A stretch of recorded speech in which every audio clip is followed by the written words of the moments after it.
The sound came first, a low, dismissive laugh that echoed across the chamber like a crack in decorum itself. Bill Barr leaned back in his chair, his shoulders shaking slightly as if the question Jasmine Crockett had just asked was too absurd to warrant a serious answer. The chuckle wasn't loud, but it was deliberate, the kind of laugh that wasn't meant to share humor, only to belittle. A performance, not of wit, but of power. The microphones caught it. The cameras zoomed in. Reporters' fingers froze mid. The laugh wasn't just disrespect. It was a statement you don't matter enough to take seriously. Across from him, Jasmine didn't move. Her expression didn't change. The pause that followed grew heavier by the second. Staffers glanced at one another. The silence after the laughter felt like an indictment, not of her question, but of his arrogance. Barr straightened in his seat, still smirking, his voice thick with practiced ease. "Congresswoman," he said, the words dripping with condescension, "I've been in more hearings than I can count, and that's one of the more creative questions I've heard." A few scattered chuckles floated from the back rows. He was playing to the room, and he knew it. But Jasmine Crockett didn't blink. She didn't defend herself. She simply looked at him, a calm, unwavering gaze that cut through the posturing. The longer she stayed silent, the smaller his laughter began to feel. It was the stillness before a storm, the kind of quiet that pulls gravity into itself. Barr adjusted his tie, expecting her to move on, to take the insult as countless others had before. But she didn't.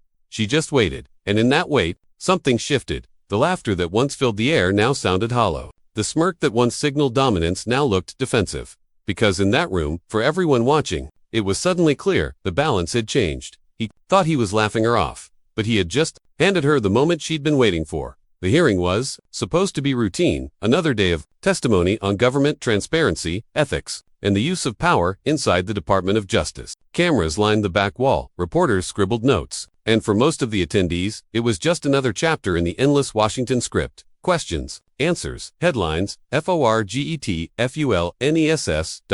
Bill Barr. It was familiar ground. He'd been here before, decades of hearings, interviews, and inquiries. He had learned long ago how to turn scrutiny into theater. To him, this was performance art. Control the room, charm the panel, outlast the clock. He had mastered the rhythm of Washington, sound confident, act amused, and never let anyone see you sweat. So when the young congresswoman from Texas began pressing him about accountability, about political interference, unequal justice, and selective enforcement, he didn't feel threatened. He felt entertained. He smirked, folded his arms, and leaned back as though watching a show he had already seen. To him, Jasmine Crockett was just another eager reformer trying to make a name for herself. The kind who came to Washington thinking truth could still shake the walls of power. But to Jasmine, this wasn't about headlines. It was about history. She had spent nights studying his record, every testimony, every press statement, every moment where integrity had been sacrificed for convenience. She wasn't there to grandstand. She was there to demand clarity. In her mind, transparency wasn't a slogan. It was the difference between justice and manipulation. The imbalance between them was obvious. Barr carried decades of connections, a resume heavy with influence, and the smug familiarity of someone who'd been part of the system so long he mistook it for the truth. Jasmine carried none of that. What she had instead was conviction, and the rare kind of fearlessness that comes from having nothing to lose but your integrity. As the exchange unfolded, the tension thickened. Barr's laughter wasn't spontaneous, it was strategic. He'd used it before to derail uncomfortable questions, to remind everyone that he was untouchable, above the noise. It was his signature defense, turn ridicule into a smokescreen. But this time, it didn't land the same, because Jasmine wasn't just asking questions, she was building a case. Each query cut deeper, weaving through his words, connecting inconsistencies. Her tone was measured, her pace deliberate. She wasn't playing for applause. She was building pressure. And for the first time, Barr seemed to notice. He shifted slightly in his chair, glanced toward his counsel, then back at her. The smirk faltered just enough for the cameras to catch it. His laugh, once confident, began to sound different, forced, uncertain, as though he was laughing to convince himself he was still in control. Around the chamber, people began to sense it. The energy had changed. The joke was no longer funny. The laughter had turned from charm to shield, and Jasmine was dismantling it, one word at a time. She leaned forward, her voice calm but piercing. "Mr. Barr, transparency isn't a political inconvenience. It's the foundation of trust. And when those who enforce the law start picking and choosing who it protects, the law stops being justice. It becomes theater." The words hit like an echo, rolling through the room. Barr tried to respond, but for the first time, his voice didn't carry the same weight. His reply stumbled, his cadence uneven. Jasmine didn't interrupt. She didn't need to. She simply looked at him, unblinking, patient, resolute. The silence between them said everything the hearing transcripts never would. By now, everyone watching could feel it. Something deeper was happening. This wasn't just an exchange between a congresswoman and a former attorney general. It was a generational collision. A moral one, the old Washington arrogance meeting the new demand for truth. And as the cameras zoomed in, Barr tried one more laugh, a short, uneasy chuckle that didn't sound like confidence anymore. It sounded like retreat.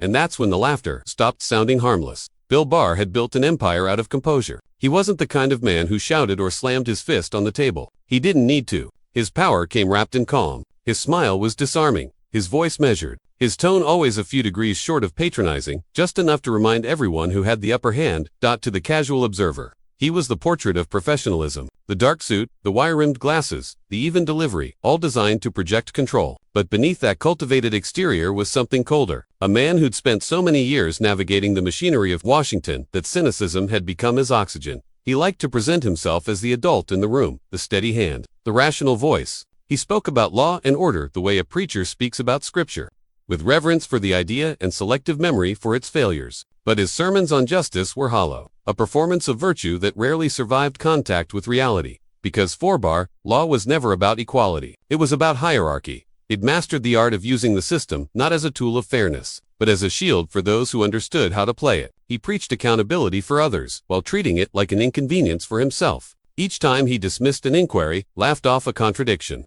or turned a pointed question into a punchline. It wasn't carelessness, it was design. His laugh wasn't humor, it was strategy. That signature chuckle, half smile, half scoff, had become his armor. When pressed, he'd deflect with amusement. When cornered, he'd turn the conversation into a joke. It worked for years, because in Washington, confidence is often mistaken for competence. And arrogance, if dressed in restraint, we can look a lot like wisdom. But that confidence came with decay. Decades of power had eroded. Something in him, a sense of humility, maybe, or curiosity. He'd grown so used to being right that he stopped listening. So used to being respected that he stopped earning it. The longer he stayed in the corridors of power, the smaller the truth became, until it fit neatly inside his smirk. People like Barr didn't survive Washington. They absorbed it. The longer they stayed, the more they learned how to camouflage ambition as service, manipulation as leadership, innovation as intellect.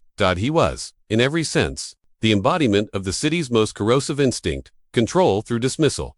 When he laughed at Jasmine Crockett, it wasn't spontaneous, it was muscle memory. He'd used that laugh in countless hearings, against countless challengers. It was a way to reduce complexity to absurdity, to shrink truth into something manageable. His humor disarmed his allies and disoriented his critics, but deep down, his laughter had stopped coming from superiority long ago. It came from fear, the quiet fear of losing relevance, of being unmasked in a world that no longer bowed to his kind of authority. Barr wasn't cruel in the traditional sense. He was efficient. He believed in order, but only the kind he could oversee. His version of justice was procedural, not moral. He didn't need to silence critics with force when he could suffocate them with patience. And for a long time, it worked. People gave him space because he'd earned it once, decades ago. The name carried weight. Attorney General Barr still sounded too big to question. He had the history, the credentials, the calm cadence of someone who'd been here longer than anyone else. In a city obsessed with appearances, that was enough to grant immunity. But what he hadn't accounted for was time. The Washington he once ruled through irony and intellect had changed. The country had changed. People were no longer impressed by charm that concealed avoidance. They didn't want clever evasions, they wanted truth, spoken plainly and without smirk. And that's why his old tools failed him when he faced Jasmine Crockett, because she wasn't intimidated by history. She didn't mistake confidence for clarity. She'd seen this type before, men who laughed instead of listening, who joked instead of justifying, who mistook dismissal for dominance. Barr's greatest weapon had always been control of tone, of tempo, of tension. He could make a hearing feel like a casual debate, a serious accusation feel like a misunderstanding. But this time, his rhythm met resistance. He laughed, expecting the usual awkward chuckles, shifting eyes, the younger lawmaker retreating into politeness. Instead, he found silence. Jasmine didn't flinch, didn't fill the pause, didn't rush to reclaim respect. She simply let the laughter hang and die. In that stillness, for the first time in years, Bill Barr's confidence began to sound like noise. The man who had spent a lifetime turning accountability into abstraction was about to face something far rarer, truth spoken without hesitation, from someone who refused to play by his rules. And in that moment, the cynic in the suit met his mirror. Before she was a congresswoman commanding the floor, Jasmine Crockett was an attorney commanding courtrooms that were never built for her. The daughter of working-class parents, she came from a place where respect wasn't granted by default. It was earned, moment by moment, through consistency, through composure, through proof. She learned early that the world didn't always listen to voices like hers. So instead of shouting louder, she learned to make silence her weapon. In law school, Jasmine's professors remembered her as a student who didn't rush to speak. She listened, analyzed, waited, and when she finally raised her hand, the entire class listened. Her arguments weren't loud, but they were layered, grounded in precedent, pulsing with empathy. She was the kind of mind that couldn't be cornered, because she saw the room from every angle before she spoke. After graduating, she didn't chase corporate clients or prestige. She went home, to her community, to the neighborhoods that rarely saw fairness reflected in the courtroom. She represented those who couldn't afford the luxury of connections, people for whom the law had always been a barrier instead of a bridge. Her cases weren't glamorous. They were gritty eviction defenses, workplace injustices, wrongfully accused teenagers, and with every client, she saw a story that shaped her. She learned that justice wasn't a performance, it was perseverance. It was showing up, over and over, against odds that laughed at you before you even spoke. In those small, crowded courtrooms, she faced every version of dismissal, smirks from opposing counsel, sighs from judges, whispers questioning her credibility. She learned to read them all and disarm them with precision. Never react, never fold, let them underestimate you, and then make them regret it. That was her training ground. Not the ivy-walled corridors of power, but the fluorescent-lit rooms where dignity had to fight for air. When she transitioned from law to politics, Jasmine didn't see Congress as a promotion. She saw it as a larger courtroom, one where the stakes were national, and the audience, global. She didn't come to build alliances with the powerful. She came to amplify those without one. Every morning before hearings, she followed a ritual. No distractions, no overconfidence, just discipline. She'd review her notes until each fact felt like muscle memory. She'd rehearse questions aloud, pacing her office, listening for tone, not too sharp, not too soft, but deliberate. She knew that, in politics, delivery could be the difference between being heard and being dismissed. Her staff often joked that she prepared for hearings, the way athletes prepared for championship fights. But for Jasmine, it wasn't a joke, it was survival. They won't let me lose my temper, she once told an aide, so I have to win with my control. That mindset shaped her every move. She'd watched how powerful men used interruption as intimidation, how laughter was often a weapon disguised as charm. She had seen it all, the patronizing smiles, the feigned confusion, the let me explain this to you tones. Each one was a tactic, a subtle test designed to make her defend her right to be in the room instead of defending the truth itself. But Jasmine Crockett didn't blink. She treated every insult, every interruption, as confirmation that she was hitting the right nerve. When they get personal, she'd remind her team, it means they've run out of principle. So when she learned she would be questioning former Attorney General Bill Barr, she didn't take it lightly. She knew his style, the smirk, the strategic charm, the dismissive humor that had disarmed entire committees before. She studied him like a case file. Every interview, every transcript, every recorded exchange. She watched how he shifted in his seat when pressed too hard, how his voice softened when cornered, how his laugh always came right before the lie. In her notebook, she wrote one line across the top of the page. He hides behind amusement. She wasn't going to meet his laughter with outrage. She was going to let it echo and then expose it for what it was. Fear, pretending to be control. The night before the hearing, she stayed late in her office. The building was quiet, her desk lamp the only light in the hall. She reviewed her notes one final time, then closed her folder and looked out the window. Somewhere beyond those walls, millions of people were waiting. People who had been laughed at, dismissed, told they were too young, too idealistic, too emotional. She carried them with her like armor. When she walked into the hearing room the next morning, her presence shifted the atmosphere. Calm, focused, purposeful. Even the aides, setting up microphones, seemed to sense it, that quiet confidence that doesn't need to announce itself. Barr, sitting across the table, glanced up and offered a polite smile, the same smile he'd used on countless lawmakers before. She returned it with one of her own, controlled, polite, but behind her eyes was steel. She knew what was coming. The laughter, the smirk, the paternal tone, all of it. And she was ready for each one. Because Jasmine Crockett wasn't coming to win an argument. She was coming to redefine what victory looked like. She believed in accountability, not as punishment, but as principle. And she believed that truth, when spoken calmly enough, has a way of echoing louder than mockery ever could. She'd faced louder men before. Judges, prosecutors, politicians, men who had tried to talk over her, wave her off, or laugh her out of the room. But none had ever laughed so easily. The hearing had already stretched past the first hour. Papers rustled. Photographers clicked quietly in the back. The air was thick with routine until Jasmine Crockett began her line of questioning. Her tone was calm, deliberate. "Mr. Barr," she said, "you've repeatedly spoken about the importance of the Department of Justice remaining independent. Yet during your tenure, numerous reports suggested political interference in ongoing investigations. My question is simple. How do you reconcile those two realities?" For a moment, Barr stared back at her, his lips twitching into a grin that looked almost rehearsed. Then came the sound, low, quick, unmistakable. A laugh. Not the kind that invites others to join. The kind that says, "Oh, this is cute." He leaned back in his chair, one hand smoothing his tie, the other resting on the table. "Congresswoman," he began, still half laughing, "you're misunderstanding how the Justice Department operates. These reports you're citing, they're mostly from partisan sources who, let's say, have a rather creative relationship with reality." The smirk stayed fixed on his face, and for a beat, even the microphones seemed to catch the faint amusement in his breath. The chuckle wasn't loud, but it carried through the cameras, through the press section, into the air that now hung heavy between them. A few aides looked down at their papers. One reporter arched a brow. Someone coughed in the silence that followed, unsure whether to break it.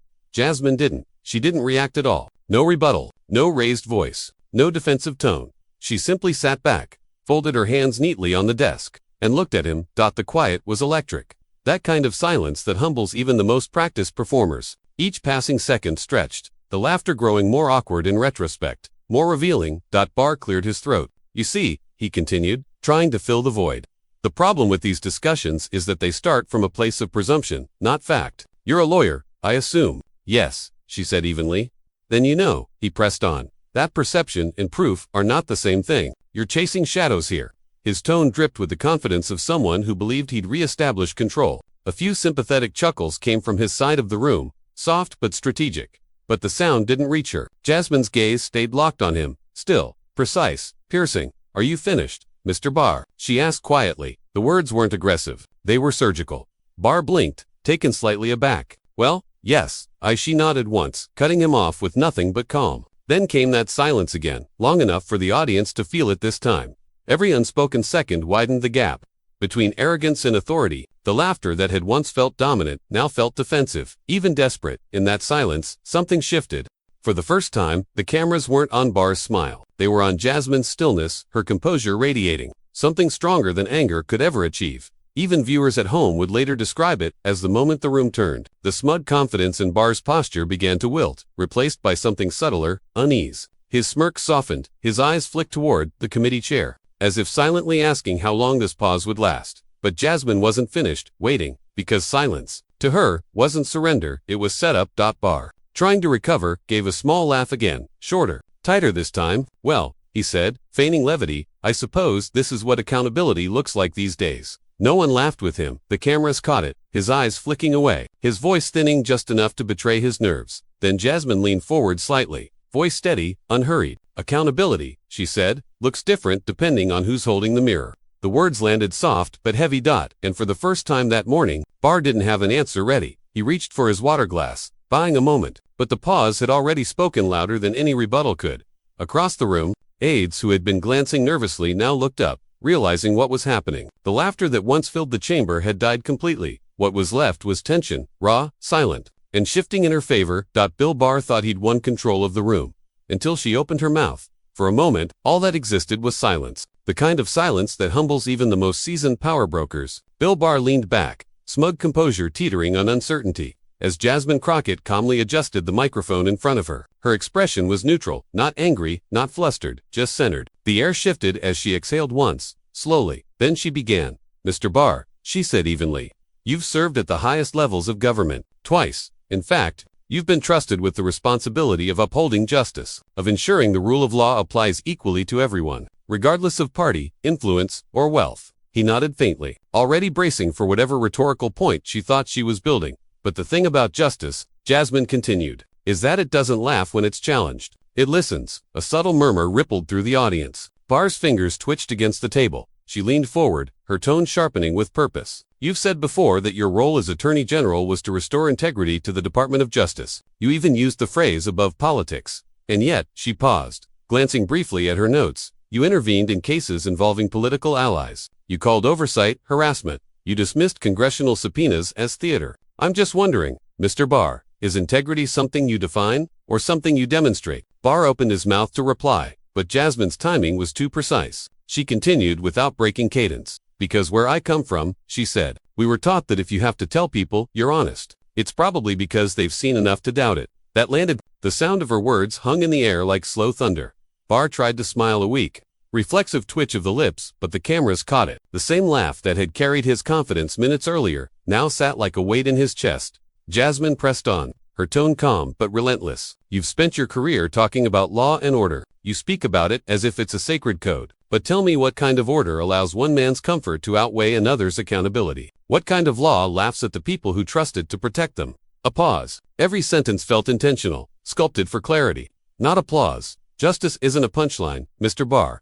It's a promise. And every time someone in your position uses that laughter, that smirk, to dodge responsibility, that promise gets weaker. The American people aren't amused by that anymore. Barr shifted slightly, tapping his pen against his papers. He tried to reassert his footing. Congresswoman, I think it's important to avoid turning this into a personal attack. She cut him off. Not with volume, but with precision. A personal attack? No, sir. A personal reflection, maybe, because accountability doesn't sound personal until it reaches someone who's not used to hearing it.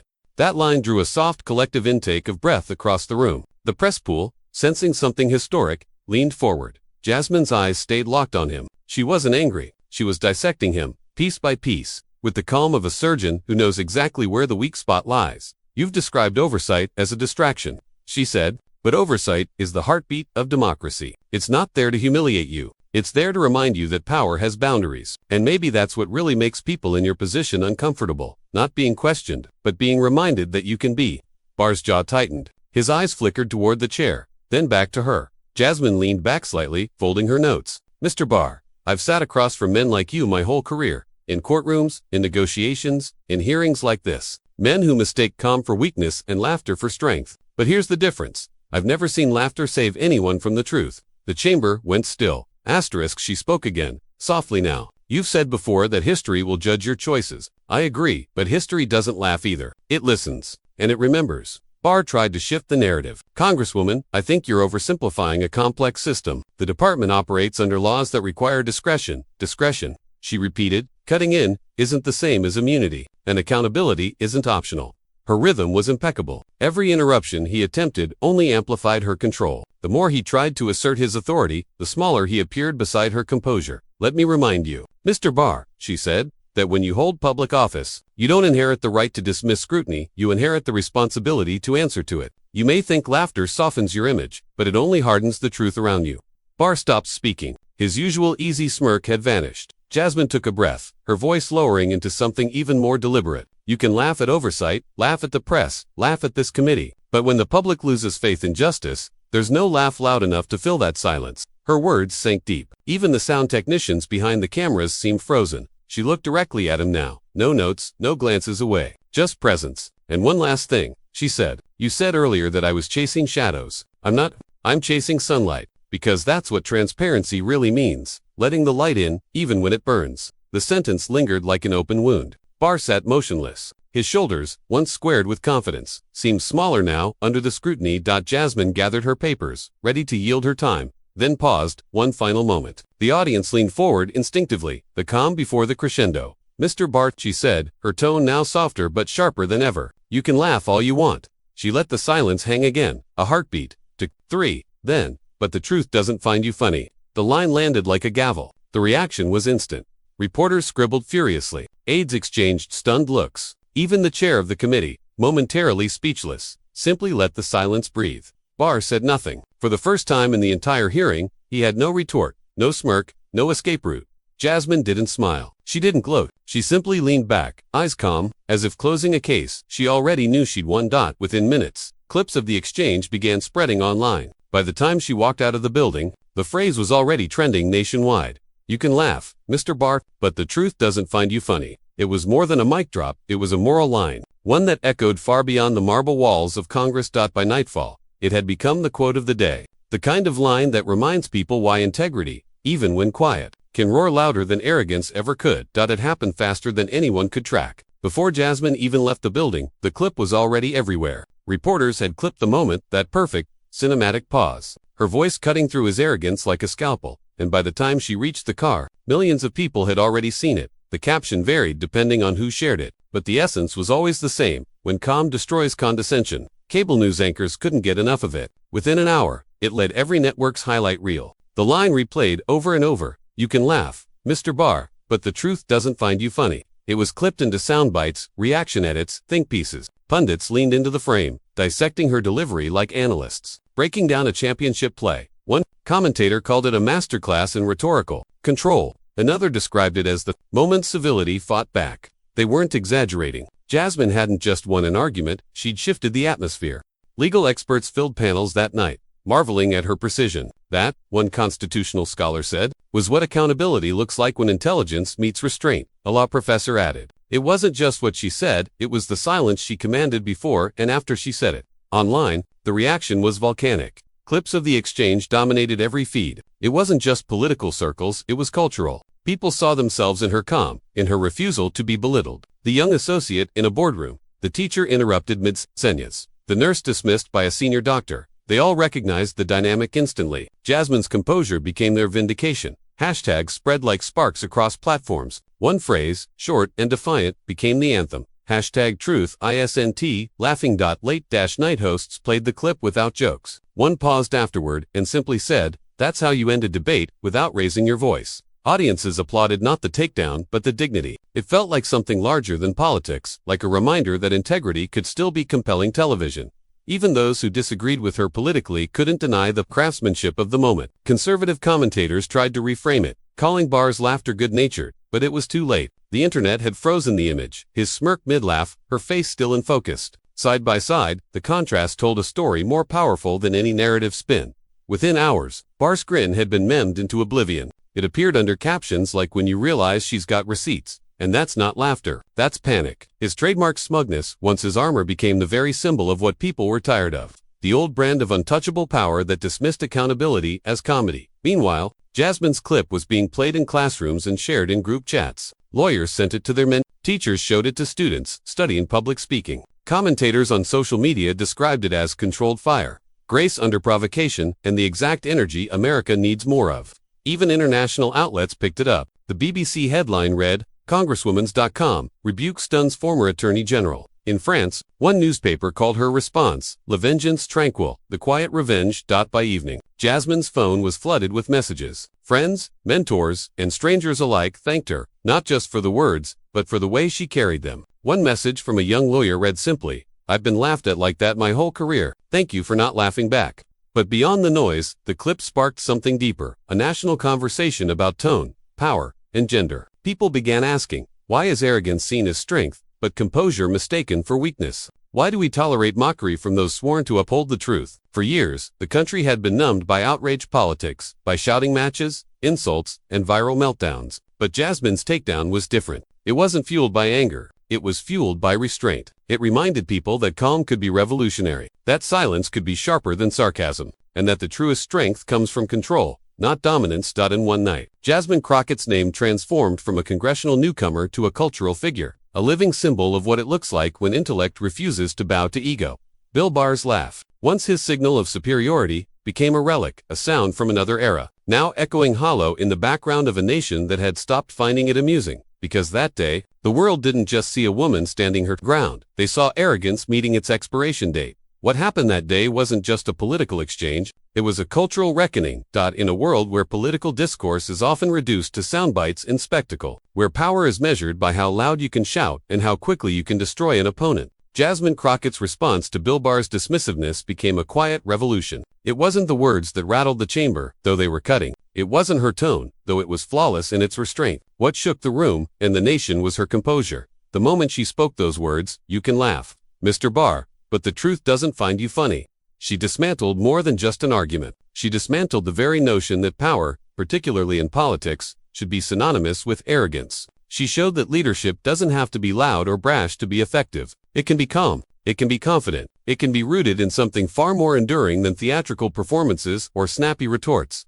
Respect. JasmineCrockett's.com was revolutionary in a way that no brash confrontation could ever be. In a time when loudness is often mistaken for strength, when outrage is weaponized and anger is mistaken for courage, her composure revealed an inconvenient truth, that true leadership doesn't need to dominate, belittle, or shout to be heard. It needs only to stand firm, grounded in purpose and principle. It's a lesson drawn from the very ideals that America claims to hold dear: fairness, courage, equality, and justice. These are not just words on a paper. They are practices, lived daily. For years, the nation has been taught to measure strength by the volume of a voice, the size of a persona, or the spectacle of a fight won. Yet, in this one moment, Jasmine reminded the world that real power isn't about volume, it's about substance. It's about clarity. It's about standing in the truth and letting that truth speak for itself. Her refusal to be rattled by mockery wasn't a weakness. It was a demonstration of unwavering strength. She didn't need to react to every slight. She didn't need to raise her voice or engage in the same theater Barr had tried to draw her into. She let her silence do the work. In that silence, she was stronger than any interruption or smirk could ever make her. This moment became a meditation on respect, the kind of respect that is earned, not demanded. In a world that often confuses force with authority, Jasmine Crockett's composed defiance was a resounding reminder that respect is not something you take. It's something you build through consistency, clarity, and courage. It is not a weapon to be wielded, it's a foundation, a principle that strengthens everything you do, and while the world will continue to be awash with noise, the impact of this moment will persist as a quiet but undeniable truth. Restraint is not submission, it is power, wielded carefully. Jasmine's response exposed a glaring contradiction. The people who often speak the loudest in defense of power are often the ones who fear accountability the most. They use force as a shield, because they know that once the truth is allowed to stand on its own, they will have nothing left to protect them. The greatest lesson in this exchange wasn't about politics. It was about the nature of real strength. True strength isn't measured by how much you can dominate or drown out others. It's measured by your ability to stand firm in your convictions, to let the truth speak for itself, and to remain calm in the face of any attempt to provoke or dismiss you. Jasmine Crockett didn't just win a debate that day. She won a moment for the nation. She reminded us that leadership, especially in today's fractured political landscape, needs to come from a place of integrity, not ego. When she sat across from Bill Barr, the person who had once occupied the highest halls of power, she didn't just take him down with her words. She exposed the deep cracks in the very foundation of what modern leadership had become. She proved that in a world of noise, strength can be found in stillness.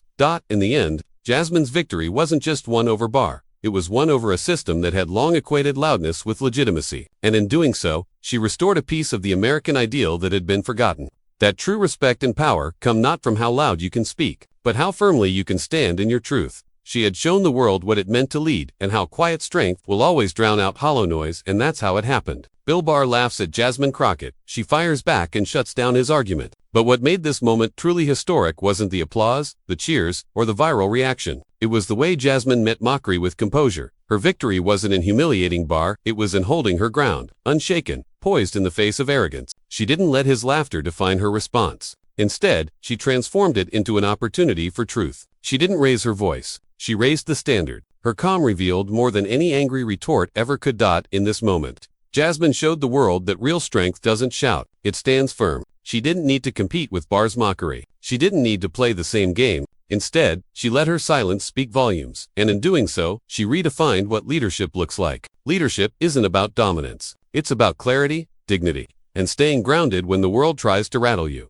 This isn't just Jasmine Crockett's victory. It's a victory for anyone who's ever been dismissed, laughed at, or underestimated. It's a call to stand up to arrogance with confidence and control, to confront mockery with the calm strength that never folds. Now, more than ever, we need to carry that same composure into our own lives, whether at work, in the courtroom, or in any room where power tries to make you small. So when they laugh at you, when they try to diminish your voice, remember, they can laugh at you until they realize you're the one making history.